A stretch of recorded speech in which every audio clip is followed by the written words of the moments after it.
دوستان عزیز اومدیم 3 تا میوه تابستونی رو تست کنیم. به نظر شما کدوم خوشمزه تره؟ اول میریم سراغ آلو. با یه چاقوی تیز یه بلاش از وسط، یه بچه هم داشت. یه چرخش قشنگ، بعد سیب گلاب، بعد آلو زرد، یه چرخش 180 درجه. اول میریم سراغ آلو.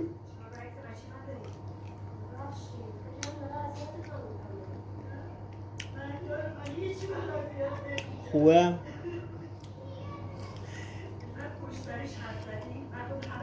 سیب گلاب قیافه نداره ولی خوشمزه است.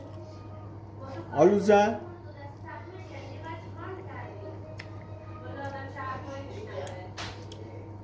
خوشم نیومد ولی از آلو خوشم آمد. با سیب گلاب 3 میوه تابستونی. دوستان لایک یادتون نره. دوستان عزیز اومدیم 3 تا میوه تابستونی رو تست کنیم. به نظر شما کدوم خوشمزه تره؟ اول میریم سراغ آلو. با یه چاقوی تیز یه بلاش از وسط، یه بچه هم داشت. یه چرخش قشنگ، بعد سیب گلاب، بعد آلو زرد،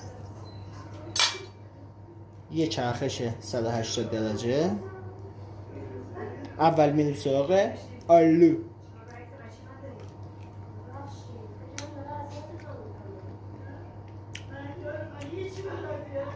خوبه؟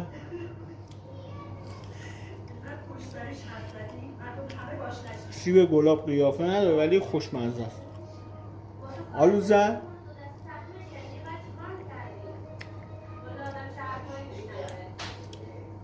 خوشم نیومد ولی از آلو خوشم آمد. با سیب گلاب 3 میوه تابستونی. دوستان لایک یادتون نره. دوستان عزیز اومدیم 3 تا میوه تابستونی رو تست کنیم. به نظر شما کدوم خوشمزه تره؟ اول میریم سراغ آلو.